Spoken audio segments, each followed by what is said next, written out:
ब्रह्मा जी स्तुति करने लगे, कहने लगे अजात जन्म स्थित संयमाय गुणाय निर्गुणाय पाय अडोरणि मेम्न परिग्रधाम्न मानुभावाय नमो नमस्ते। ब्रह्मा जी कहने लगे भगवान आप जन्म पालन और प्रलय से ऐसे दूर हैं। देखो क्या सुंदर प्रमाण दिए हैं। परमात्मा आप लोगों को जन्म देते हैं, ब्रह्मा जी बोल रहे हैं, आप लोगों को जन्म दे देते हैं, उनका पालन करते हैं और उनका उद्धार भी कर देते हैं। फिर भी इन संपूर्ण कर्मों में आप लिप्त नहीं हैं, आप इससे इतने दूर हैं। यहाँ जितने भी संत बैठे हैं सुन लें, ये ब्रह्मा जी बोल रहे हैं। आप उन कर्मों में ऐसे लिप्त नहीं हैं जैसे कोई तपस्वी महात्मा मठ मंदिर देवालय शिवालय बना देता है और उसको लिप्तता बिल्कुल भी नहीं है। उस मंदिर से किसी भी प्रकार का उसको ना लोभ है ना मोह है। वो आधी रात्रि को कमंडल भी नहीं उठाता, लंगोटी भी नहीं उठाता, जैसे सो रहा है छोड़ छाड़ करके वैसे ही उठ करके चला जाता है। जैसे महात्मा मठ मंदिर बनाने के बाद उसमें कभी लिप्त नहीं होता, उसी प्रकार से दुनिया को बनाकर पालन करके संस्कार दे करके भी संसार को आप उसमें उसी प्रकार से लिप्त नहीं होते। भगवान मैं आपको अतिशय वंदन करता हूँ, प्रणाम करता हूँ। रूपम तवैत पुरुषम भज्य श्रेया विभाति कतांत्रिकेण। किसी भी रूप की उपमा भगवान आपसे नहीं दी जा सकती। हे परमात्मा हम लोगों के लिए आप यहाँ पर प्रकट हुए हैं, हमारा आप प्रणाम स्वीकार कर लीजिए, वंदन कर लीजिए। यथाग्निमेदस्तमृतच्च गोसु भुवत्रयम्बू धमने च वृत्तिम। ये श्लोक इतना प्यारा है, लग रहा है कि इसको बोलते रहें। इसमें विधाता ब्रह्मा क्या कहते हैं कि धरती पर कुछ लोग इतने होशियार हैं, कितने होशियार हैं, जैसे बुद्धिमान मनुष्य युक्ति से लकड़ी में से अग्नि प्रकट कर लेते हैं, गऊ के थनों में से अमृत में दूध निकाल लेते हैं, पृथ्वी से अन्न और जल प्राप्त कर लेते हैं, व्यापार करके परिवार की जीविका के लिए वो धन प्राप्त कर लेते हैं। ये उनकी होशियारी ही तो है। बहुत ध्यान से सुनिए, बात फिर रिपीट कर रहा हूँ। यथा अग्नि मेदस अमृतम च गोसु।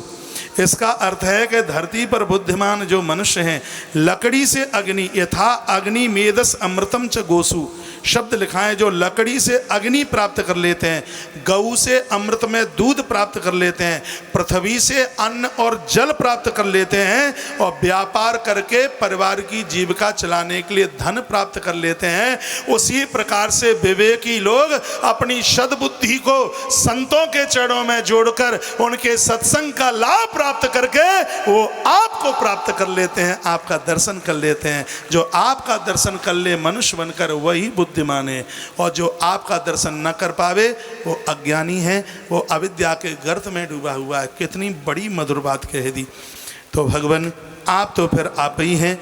जीवन का हर श्रेय, जीवन की हर दौड़ सिर्फ और सिर्फ आपकी प्राप्ति के लिए है। हमारा तो जीवन कृतकृत हो गया है क्योंकि आपका दर्शन हो गया। भगवान ने कहा ब्रह्मा जी बड़ा मलूक बोल रहे हो, अच्छा बोल रहे हो, क्या चाहते हो? कहा क्या बताएं कि ये बलिष्ठ हो रहे हैं दैत्य, इनको जीतना बड़ा मुश्किल हो रहा है, क्या करें? भगवान कहते अमरोत्पादने यत्न क्रियाताम अवलिम्बताम। बलिष्ठ बनना चाहते हो तो सागर का मंथन करो और उसमें से अमृत निकलेगा, और इस अमृत को पी करके तुम बिल्कुल बलवान हो जाओगे, ये काम करो। तो ब्रह्मा जी ने कहा कि कैसे करें? भगवान ने कहा कि एक तो पहले इन दैत्यों का, तुम इंद्र को कहा कि इसका सहयोग लो, दैत्यों का सहयोग लो, क्योंकि यदि किसी का किसी कार्य में सहयोग लिया जाए तो उसकी ताकत बहुत बड़ी हो जाती है। ये स्वयं भगवान के शब्द हैं। फिर कहा कि वो तो हमारे दुश्मन हैं। इंद्र ने कहा कि दैत्य हमारे दुश्मन हैं।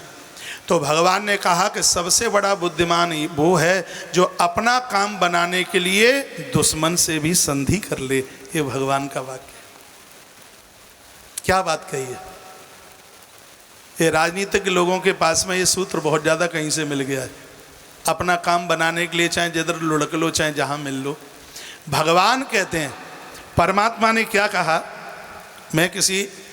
यदि किसी को ये लगे कि ये बात हमारे लिए कही जा रही है तो समझ लो कि कथा 100/100 अनुकूल चल रही है।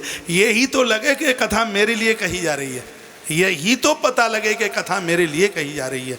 भगवान ने कहा हे देवराज इंद्र, अपना काम बनाने के लिए यदि दुश्मन से संधि करनी पड़े तो संधि कर लेनी चाहिए। इसमें एक कथा सुना दी, का अपना काम बनाने के लिए छोटे को भी उठा करके कंठ से लगा लूँ। छोटे को इसमें एक कथा सुना दी है। क्या है कि एक शेर शिकंजे में फंसा हुआ था, वहाँ पर एक चूहा आया था। वर्णन है इसमें, चूहे को उसने अपना मित्र बना लिया। और वही बात है, जहाँ काम आवे सुई कहा करे तलवार। तलवार काम नहीं कर सकती, सुई काम करेगी। शेर ने, हे इंद्र, शेर ने चूहे को अपना मित्र बना लिया और चूहे ने अपनी तगड़ी तगड़ी नुकीली दांतों से जाल को काट दिया और शेर अंदर से बाहर निकल आया। ये संधि का, ये स्नेह, ये मित्रता करने का यही तो प्रभाव है। नहीं तो चूहा तो, चूहे से तो ये वनराज इन सब जीवों से बड़ी वो दुश्मनी रखता है, लेकिन उसने सोचा कि चूहे से मेरा काम बनने वाला है, उसने उसको अपना मित्र बना लिया। जब तुम्हारा काम अमृत से बनने वाला है तो क्या तुम दैत्यों को अपना मित्र नहीं बना सकते? दैत्यों देवताओं के चेहरे पर मुस्कुराहट आ गई और वह सीधे वृष परिवार बलि के पास पहुँचे। वर्णन है, उनको अमृत का प्रलोभन दिया और कहा, आप हमारा सहयोग कीजिएगा, हम तुम्हें अमृत पिलाएंगे। गरुड़ के ऊपर सुमेरु पहाड़ को लाया गया, सागर में रख दिया गया। पर्वत नीचे के लिए धंसने लगा। पर्वत जब नीचे के लिए धंसने लगा, सब भगवान की तरफ देखने लगे। उसी समय परमात्मा कच्छप बन करके नीचे जा करके बैठ गए। बोलिए कच्छप नारायण भगवान की जय हो। ये कथा तो इसमें लिखी है।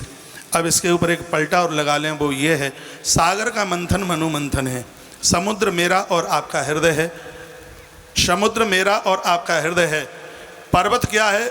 सुमेरु पहाड़ को लेके आए। पर्वत क्या है? मेरा और आपका मन ही वो पर्वत है। जैसे मन हृदय में टिकता नहीं है, उछल कूद करता है, उसी प्रकार से वो पर्वत भी टिकता नहीं है। पर्वत को टेकने के लिए कच्छप की जरूरत पड़ी और मन को टेकने के लिए इष्ट की जरूरत पड़ेगी। अपने मन को इष्ट के ऊपर धारण कर दोगे तो मन उछल कूद नहीं करेगा, मन स्थिर हो जाएगा। बांसुरी नाग की नौती मनाई गई और महाराज दैत्य और देवता मर्दन में मंथन में ये लगे। बांसुरी नाग के पूंछ की तरफ तो दैत्यों को लगा दिया और मुख की तरफ देवता लग गए। बलि राजा ने कहा, तुम बड़े चतुरा हो, ये पूंछ का हिस्सा सांप का कितना शुभ होता है, हम मर्दन मंथन नहीं करेंगे और हम तो मुख की तरफ खड़े होंगे। भगवान की तरफ देवता देखने लगे, कहा मौका बहुत बढ़िया, भवानी बक कर रही है, अपने आप आ जाओ पीछे। जितने देवता थे पूंछ के पीछे चले गए, दैत्य आगे चल के आ गए। ऐसा मंथन हुआ, फुहारे बांसुरी नाग के मुंह से निकले। सुखदेव स्वामी कहते हैं, परीक्षित, दैत्य और देवताओं का रंग बिल्कुल एक ही जैसा था, क्योंकि एक ही बाप की औलाद हैं, दोनों कश्यप की संतान हैं। लेकिन जब उस बांसुरी नाग के जहर के फुहारे निकले तो उसमें ये दैत्य लोग झुलस गए। देवताओं ने भगवान की बात मान ली। जो संत महात्माओं की, गुरुजनों की बात मानता है, परीक्षित, आज तक वो कभी किसी भी प्रकार के घाटे में नहीं रहता। ये सुखदेव भगवान ने बात कही।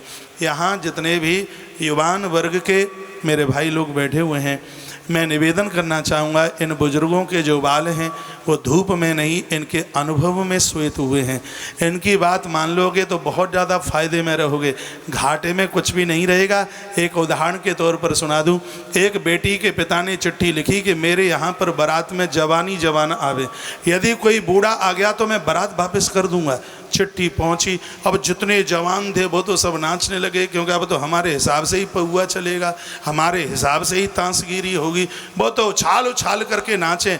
बूढ़े दादा लोगों की तो देह में सुई भरने के लिए भी खून नहीं रहा। कुछ लोग तैयार हुए 5-7, तो जवानों ने कहा, जी चिट्ठा देख लो, रामू दादा की बारात वापस आ जाएगी। बाबा तुम क्यों जा रहे हो? ये देखो इसमें स्पष्ट लिखा है कि बारात में बूढ़ा आ गया तो बारात वापस कर देंगे। सगरे बूढ़े दादा लोगों ने मीटिंग करी, कहा दादा नहीं तो कम से कम एक ले जाओ, ये तुम्हारे काम में आएगा। तो पहले समय में वो कमांडर चलती थी जीप महिंद्रा वाली, दादाजी को पीछे डाल लिया और बारात जा करके महाराज चली, पहुंची, जनमासा मिल गया। दूल्हा पहुंचा, वहाँ पर आरती वारती उतरी, मंडप के नीचे दूल्हा गया तो लड़की वाला बड़ा टेकी। लड़की वाला कहने लगा कि मेरे गांव के नीचे नदी बहती है, यदि तुम लोग इस नदी को दूध से भर दो तो ही भामर पड़ेंगी, नहीं तो दूल्हे को वापस लेकर के चले जाओ।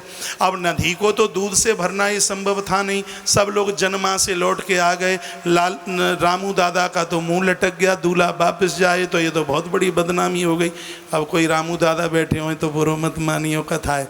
जैसे ही चलने की कोशिश करी तो इतने में एक ने कहा, वो दादाजी कोने में पड़े हैं ना, उनको पूछ लो, वो कुछ उपाय बता दें। दादाजी के पास पहुँचे, कहा बाबा बारात लौट रही है, लड़की का बाप तो इतना अटेकी है, बोलता है कि नदी को दूध से भर दोगे तो ही भामर पड़ेंगी। बूढ़े बाबा जी ने कहा, अरे मूर्खों की फौज, इतनी छोटी बात के ऊपर तुमने बारात को वापस कर दिया, लौटाओ बारात, लौटाओ लौटाओ लौटाओ।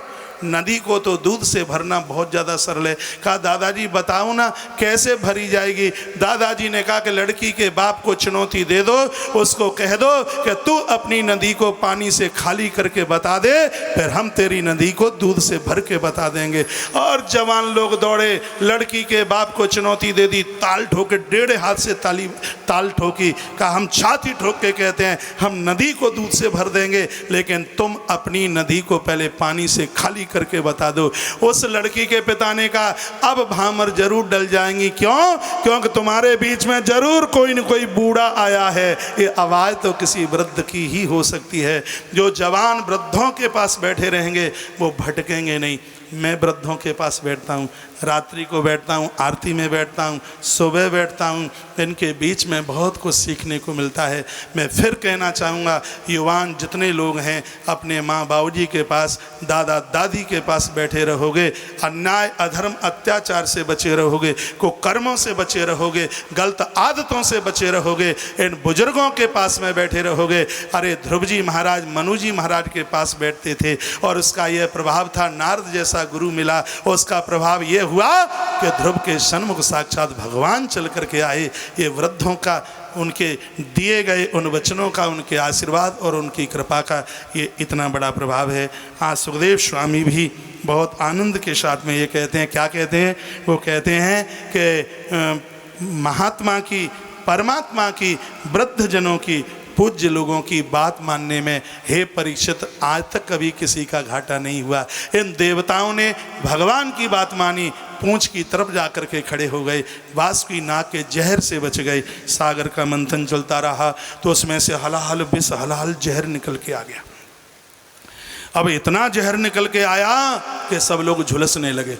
सबने नारायण की तरफ देखा कि अब क्या होगा, तो कहा नारायण ने कि मैं तो जहर पीता नहीं हूँ, भगवान महादेव के पास चलो।